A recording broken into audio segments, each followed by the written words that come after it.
మంత్రించిన చితాభస్మాన్ని డబ్బుగా మార్చి అరుణాచల దేవాలయ ఉత్తర రాజగోపుర నిర్మాణాన్ని పూర్తి చేసి అలాగే విరాళాల కోసం ఇంటింటికి వెళ్లి ఆ ఇంట్లో ఎంత ధనముందో చూడకుండా ఇంటి బయటే నిలబడి పైసలతో సహా లెక్క చెప్పి అరుణాచలేశ్వరుడి ఉత్తర రాజగోపుర నిర్మాణాన్ని పూర్తి చేసిన ఒక స్త్రీ గురించి మీకు తెలుసా?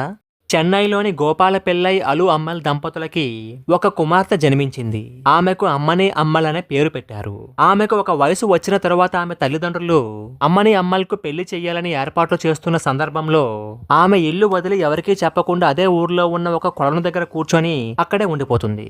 ఆమెను ఎంత పిలిచినా రాకపోవడంతో తల్లిదండ్రులు బంధువులు దగ్గరకు వెళ్లి కారణం ఏమిటి అని అడుగుతారు. అప్పుడు అమ్మని అమ్మల్ స్వయంగా తన పూర్వజన్మ వృత్తాంతాన్ని ఇలా చెప్తుంది. పూర్వం తను శివలోకంలో ఉండే పరాశక్తిని అని, ఆ పరమేశ్వరుడి పట్ల తాను చేసిన అపచారం కారణంగా ఈ మానవ జన్మ ఎత్తవలసి వచ్చిందని, అలాగే తను ఇంతకు ముందు జన్మలో ఇదే ఊరిలో చెన్నమ్మ అనే పేరుతో జన్మించి తన